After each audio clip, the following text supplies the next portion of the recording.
Bulletin 1.30 15 Mei bersama saya Nurliza Muhammad Zain. Antara tajuk utama tengah hari ini.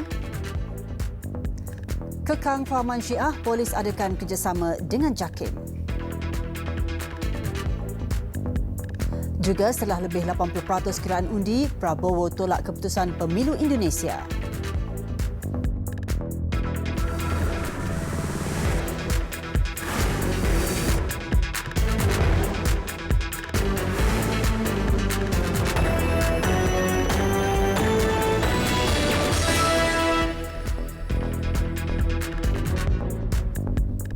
Assalamualaikum dan salam sejahtera. Kerajaan Pakatan Harapan PH telah mengambil beberapa inisiatif setelah memenangi pilihan raya umum ke-14 tahun lalu dengan menubuhkan Pusat Governance, Integriti dan Anti Rasuah Nasional serta melancarkan Pelan Anti Rasuah Nasional 2019-2023 pada Januari tahun ini. Timbalan Perdana Menteri Datuk Seri Dr. Wan Azizah Wan Ismail berkata, ini kerana kerajaan mahu Malaysia dikenali sebagai negara berintegriti dan anti rasuah di persada antarabangsa. Tegas Datuk Seri Dr. Wan Azizah, pihaknya melakukan penjimatan sumber tetapi pada masa sama tidak mahu mengabaikan kebajikan masyarakat. Beliau berkata demikian semasa berucap pada Majlis Iftar bersama rakyat Malaysia di Geneva. Dr. Wan Azizah dalam lawatan kerja 3 hari ke negara ini bermula Selasa bagi mengetuai delegasi Malaysia ke edisi ke-6 Platform Global bagi pengurangan risiko bencana. Namun Timbalan Perdana Menteri berkata inisiatif itu ada yang tidak dirasai oleh segelintir rakyat yang sukar menukar penetapan minda mereka setelah lebih 60 tahun di bawah pentadbiran kerajaan terdahulu. Pada majlis yang dihadiri komuniti Malaysia yang berkhidmat dengan Badan Antarabangsa di Geneva, Dr. Wan Azizah juga mengucapkan tahniah kepada rakyat Malaysia yang memilih untuk menukar kerajaan pada 9 Mei tahun lalu. Beliau berkata rakyat Malaysia perlu berbangga kerana berjaya menukar kerajaan dalam keadaan aman dan teratur tanpa sebarang pertumpahan darah.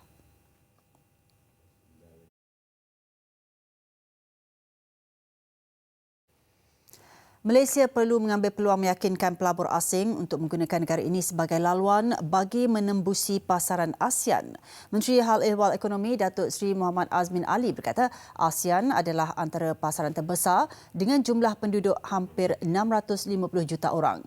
Kata beliau, banyak syarikat besar sedang mencari lokasi untuk berpindah ke rantau ini dan Malaysia mempunyai potensi baik untuk pelaburan.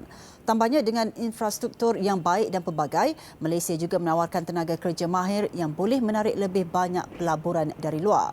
Beliau diminta mengulas laporan mengenai kadar pertumbuhan ekonomi Malaysia yang dijangka perlahan pada suku pertama berikutan pengurangan penggunaan dan permintaan global yang perlahan susulan perang perdagangan antara Amerika Syarikat dan China.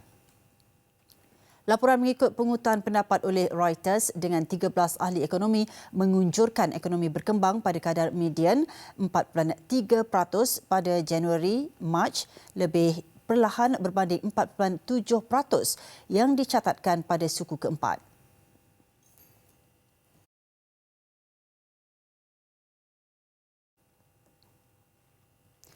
Polis Diraja Malaysia PDRM bekerjasama dengan Jabatan Agama Negeri serta Jabatan Kemajuan Islam Malaysia JAKIM untuk mengekang aktiviti fahaman Syiah di dalam negara. Ketua Polis Negara Datuk Seri Abdul Hamid Badur berkata aktiviti itu adalah tidak bertanggungjawab dan bertentangan dengan Ahli Sunnah wal Jamaah. Katanya polis mempunyai maklumat berhubung perkara ini dan yakin dapat menangani sebaiknya. Tegasnya apa sahaja aktiviti bertentangan dengan Ahli Sunnah wal Jamaah, polis akan memantau dan mengambil tindakan sewajarnya.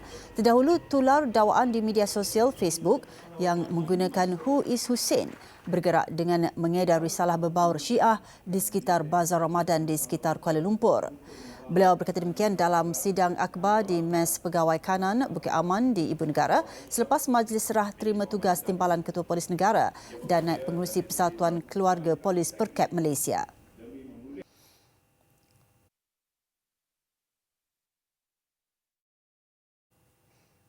Sementara itu, Datuk Mazlan Mansor menerima tugas secara rasmi sebagai Timbalan Ketua Polis Negara hari ini. Majlis serah terima tugas itu disempurnakan oleh Datuk Seri Abdul Hamid Badur.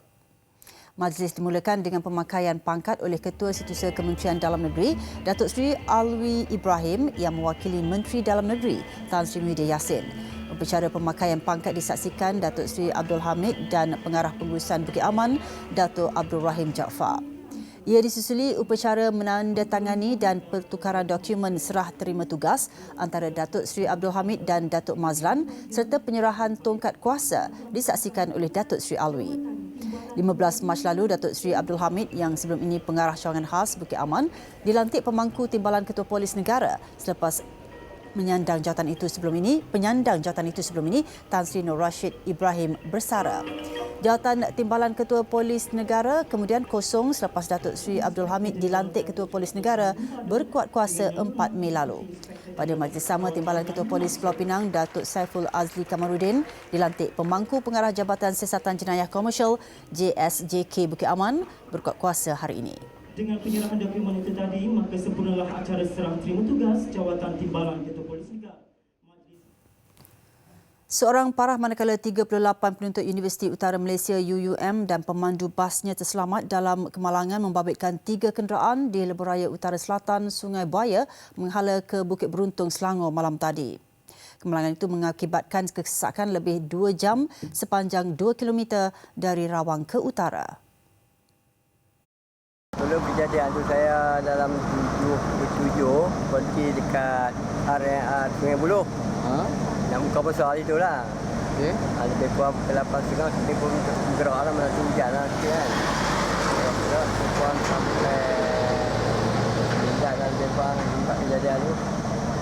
Saya pun nak potong lori depan ni ambil lain kanan lah kan. Dah kereta pun banyak orang tu ada slow tu. Lepas tu saya pun elok sampai tempat tu. Saya pun kelam tak nampak apa. Saya pun langgar terus kan. Tak ada nak beri apa. Gelap tempat tu gelap. Kejadian berlaku kira-kira jam 9 malam semalam dalam keadaan hujan renyai. Ia dipercayai berpunca daripada sebuah kenderaan Proton Wira yang hilang kawalan lalu terbabas ke penghadang kiri jalan. Manakala sebuah lori tanker muatan simen gagal membrek dan terus merempuh kenderaan Proton Wira itu lalu berpusing ke lorong tengah. Bas UUM dari arah yang sama juga gagal mengelak dan merempuh kenderaan mangsa. Mangsa yang cedera parah di kepala dikejarkan ke Hospital Sungai Buloh.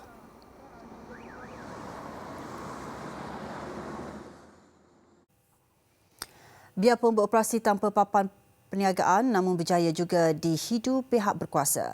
Premis pelacuran yang terletak di Puchong Selangor itu berjaya digempur polis bahagian D7 Ibu Pejabat Kontingen Selangor dalam Ops Noda sekitar jam 11.30 malam tadi. Operasi dijalankan sejurus mendapat maklumat dari orang awam yang mengesyaki berlaku aktiviti haram di premis terbabit. Polis menjalankan risikan sebelum menyerbu premis berkenaan. Premis terbabit yang dilengkapi CCTV hanya akan membenarkan pelanggan tetap masuk ke premis. Dalam serbuan itu, polis berjaya menahan 7 wanita warga Vietnam selain 2 pelanggan sedang mendapatkan khidmat seks di premis terbabit. Pemeriksaan lanjut polis menemui beberapa kotak berisi kondom serta jeli pelincir seks di premis berkenaan. Polis turut menemui sepasang gari tiruan dipercayai digunakan bagi khidmat seks ganas. Siasatan awam mendapati bayaran RM160 dikenakan kepada pelanggan bagi setiap 1 jam khidmat seks yang ditawarkan. Premis terbabit juga dipercayai baru sahaja sebulan memulakan kegiatan itu. Kesemua mereka yang ditahan dibawa ke IPD Serdang untuk tindakan lanjut.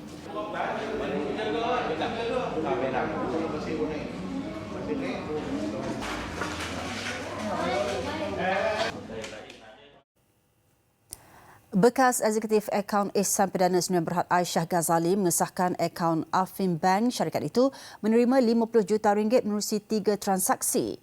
Daripada jumlah itu, RM42 juta dipindah dari akaun Afim Bank Ihsan Perdana ke 2 akaun M-Bank milik bekas Perdana Menteri Datuk Seri Muhammad Najib Tun Razak. Aisyah yang juga saksi ke-36 pendakwaan memberi keterangan itu di Mahkamah Tinggi Kuala Lumpur pagi tadi dalam pembicaraan kes Datuk Seri Najib berhubung dana RM42 juta SRC International Sdn Bhd. Datuk Seri Najib tiba di Mahkamah Tinggi Kuala Lumpur kira-kira jam 9 pagi tadi bagi pembicaraan kes berkenaan yang memasuki hari ke-18. Menurut Aisyah, Ihsan Perdana yang sebelum ini dikenali sebagai Gem Horizon Sdn Bhd merupakan syarikat tanggungjawab sosial korporat CSR yang menjalankan kegiatan itu untuk perkhidmatannya. Ketika pemeriksaan utama oleh Timbalan Pendakwa Raya DPP Muhammad Ashraf Adrin Kamarul, Aisyah mengesahkan 3 transaksi berjumlah RM50 juta itu dibuat antara 24 Disember 2014 dan 6 Februari 2015. Aisyah turut memaklumkan sebagai Eksekutif Akaun Kanan syarikat, dia bekerja di bawah arahan Pengarah Urusan Samsul Anwar Sulaiman dan Pengarah Keuangan Abdul Aziz. Sebelum itu, pemeriksaan balas turut dilakukan terhadap saksi ke-35, Naib Presiden Undang-Undang KWAP Azlida Mazni Arsyad. Azlida setuju surat jaminan daripada Kementerian Keuangan diundur tarikh kerana ia disediakan bersama dengan kemudahan pinjaman patuh syariah untuk pinjaman RM2 bilion kepada SRC International pada Mac 2012. Perbicaraan di hadapan Hakim Muhammad Nazlan Muhammad Ghazali. Digi.com Berhad tidak memperuntukkan sebagai pelaburan untuk pelaksanaan teknologi 5G buat masa ini. Menurut Ketua Pegawai Teknologinya, Kesavan Sivabalan, pelancaran 5G tidak akan dibuat secara umum dan Digi hanya akan melabur bagi rangkaian itu apabila tiba masanya. Well, for 5G, there's no investments allocated at this point in time. As we mentioned, we just did the showcase. 5G is still a few years away. So we will invest accordingly when the time is right. But I think as we alluded, 5G is not going to be a general rollout. It's going to be very specific to use cases in certain areas. Beliau ditemui pada Mesyuarat Agung Tahunan Digi semalam. Setakat ini, penembusan jaringan 4G Digi mencecah 89% disokong 8,400 km jaringan fiber.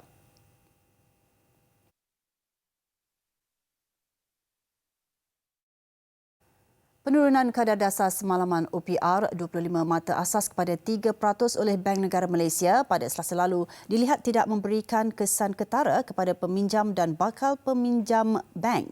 Menurut perunding hartanah, bagi mereka yang ingin memiliki hartanah, tidak perlu tunggu penurunan bersandarkan kesan nilai yang kecil. Pembeli hartanah turut disaran memanfaatkan kelebihan sempena kempen pemilikan rumah HOC yang lebih menguntungkan dan menjimatkan. Kejatuhan 25 basis point ni is lebih kurang setiap bulan untuk setiap 100,000 kalau tak salah saya adalah satu kopi Starbucks lebih kurang RM12 untuk setiap 100,000. Right? So maksudnya loan kita, kalau loan rumah tu dia akan jadi lebih murah. Kalau dulu installment is 2,400 untuk rumah yang sama, so hari ni you boleh estimate pengurangan sikit daripada kita punya interest rate tu kalau bank tu decide untuk jatuhkan juga mereka punya base rate setara dengan kejatuhan OPR. Apapun penurunan OPR dilihat bakal meningkatkan kuasa membeli dalam kalangan rakyat yang sekaligus membantu memacu kadar pertumbuhan ekonomi negara.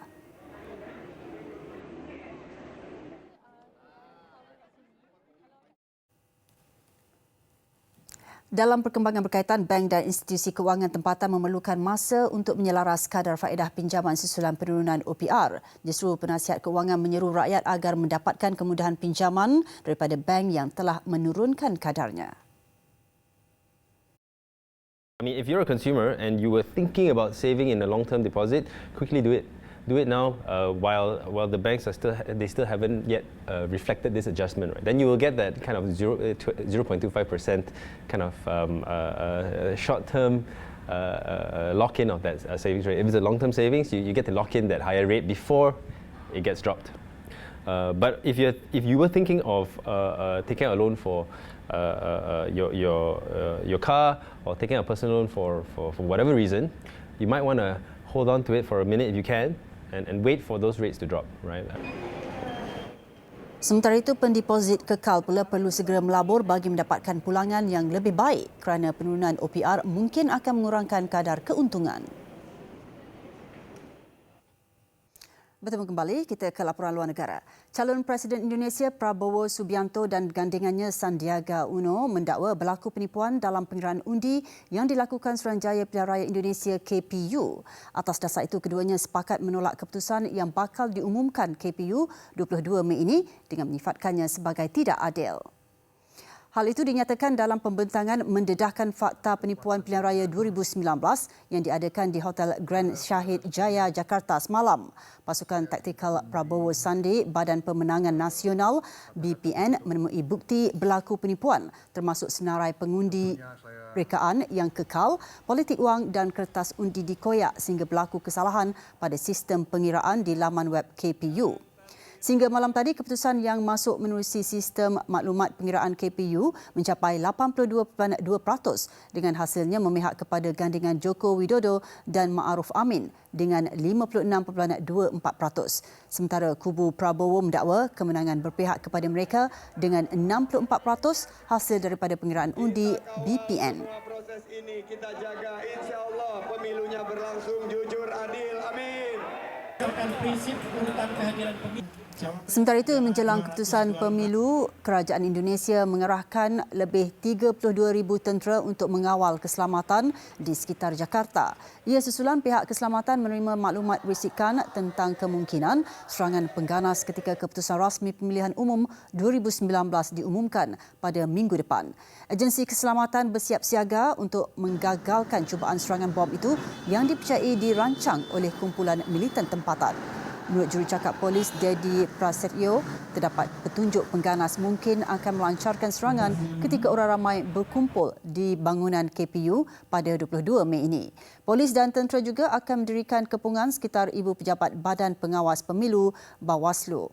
Minggu lalu, penyokong calon Presiden Prabowo Subianto mengadakan 2 perhimpunan di Bawaslu untuk memberi tekanan kepada pemerhati pilihan raya bagi bertindak terhadap dakwaan berlaku penyelewengan undi ketika pengundian pada 17 April lalu. Lebih banyak protes dijangka berlangsung beberapa hari akan datang selepas keputusan awal menunjukkan Joko Widodo atau Jokowi mendahului Prabowo dengan 56.2%. Langkah untuk meningkatkan keselamatan itu dibuat selepas pihak berkuasa berjaya menumpaskan sel pengganas pada minggu lalu. Kumpulan itu didakwa menggunakan bom buatan sendiri. Dan salah seorang suspek yang ditahan telah mengubah suai mekanisme alat letupan untuk membolehkannya diletupkan melalui teknologi Wi-Fi. Alat berkenaan boleh mengaktifkan bom dari jarak 1 km. Usaha memburu sakit-baki sel pengganas berkenaan yang dikaitkan dengan jemaah Ansharut Daulah Jad masih diteruskan. Syarikat pembuatan pesawat Boeing tidak menerima sebarang tempahan baru bulan lalu. Ini termasuk pesawat model lain selain 737 MAX yang tidak lagi ditempah sejak digantung operasinya pada 13 Mac lalu. Memetik laporan CNN, sehingga akhir bulan Mac, Boeing masih menerima tempahan bagi pesawat jenis lain meskipun selepas nahas Ethiopian Airlines dan kedua membabitkan 737 MAX selepas Lion Air tahun lalu. Bagaimanapun, tiada tempahan direkodkan sepanjang bulan April. Boeing menerima tekanan untuk menyediakan perisian yang ditambah baik dan pakej latihan perintis baru yang dijangka dapat mengembalikan keyakinan pengawal selia global dan orang awam bahawa pesawat itu selamat untuk beroperasi semula. Saham Boeing yang bernilai $214 bilion Amerika susut hampir 10% sejak kemalangan 10 Mac lalu.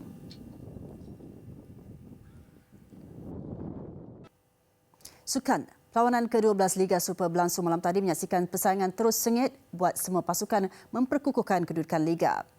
Ada yang menepati ramalan, malah ada juga yang berjaya mencipta kejutan ke atas lawan masing-masing.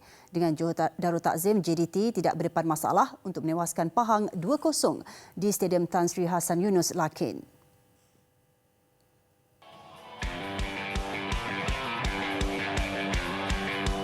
Turun beraksi dengan semangat kemenangan 1-0 ke atas Kashima Antlers dalam saingan Liga Juara-Juara Asia baru-baru ini, skuad kendalian Benjamin Mora nyata memberi tekanan kepada Pahang sebaik perlawanan bermula. Namun Pahang memberi saingan mantap apabila berjaya mengekang asakan bertali arus tuan rumah sehingga tamat separuh masa pertama. JDT memperoleh gol yang dinanti-nantikan pada minit ke-69 menerusi serangan balas yang dimulakan kapten pasukan Haris Harun bersama pemain gantian Akshar Rashid. Bergerak di posisi sayap kanan, Akshar kemudian menolak semula kepada Haris yang pantas melakukan rembatan bagi menewaskan Helmi Eliza.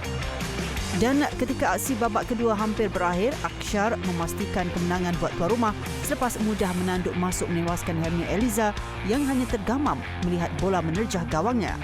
Kedudukan 2-0 yang memihak JDT menyaksikan juara Liga 5 musim berturut-turut kini mengumpul 33 mata dengan mereka kini memiliki perbezaan 8 mata dengan pencabar terdekat Pahang. Lagi kejutan berlaku, kali ini melibatkan pasukan tercorot Kuala Lumpur apabila menewaskan PKNS FC 2-1 di Stadium Persatuan Bola Sepak Kuala Lumpur malam tadi. Ketika PKNS yang menghuni kedudukan kelima menjangkakan laluan mudah menentang pasukan di dasar liga itu, namun skuad The Hawks memastikan kedudukan bukan jaminan apabila bangkit mencipta kemenangan selepas ketinggalan dengan gol awal.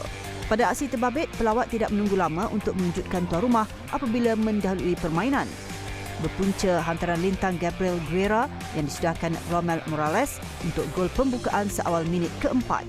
Bagaimanapun, Kuala Lumpur nyata enggan mengalah dan berjaya memperoleh gol penyamaan menerusi Indra Putra Mahyudin berpunca tandukan susulan sepakan percuma Paulo Josu pada minit ke-27. Bersambung babak kedua, Kuala Lumpur dilihat lebih banyak mengasak dan Guilherme Di Paula yang bijak melepasi kawalan melepaskan satu rembatan deras namun tersasar di bahagian kiri pintu gol PKNS pada minit ke-50. Usaha keras tuan rumah memburu gol kedua akhirnya membuahkan hasil apabila percubaan pertahanan Azmi Muslim gagal ditangkap kemas Muhammad Zarif Irfan Hashimuddin sekaligus menghadiahkan gol kedua pada minit ke-56. Ketinggalan satu gol, PKNS memperkemas corak permainan dan beberapa kali mencipta peluang. Namun kegagalan memindahkan peluang dengan baik menyaksikan mereka buntu untuk menghasilkan jaringan penyamaan.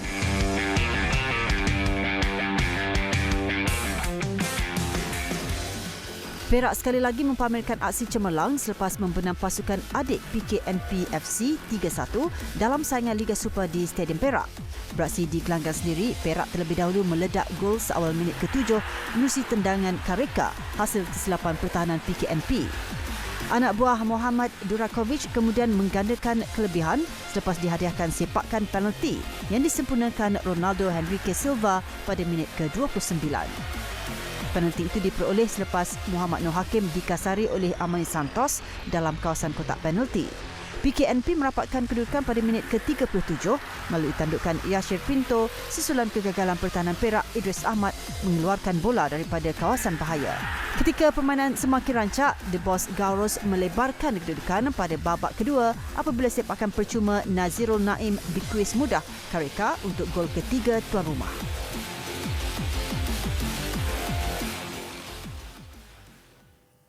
Buletin 1.30 berakhir di sini. Kepelbagaian makanan istimewa Ramadan di sekitar Chok Bazaar Dhaka mengakhiri buletin tengah hari ini. Saya Nurliza Muhammad Zain, salam hormat dan Assalamualaikum.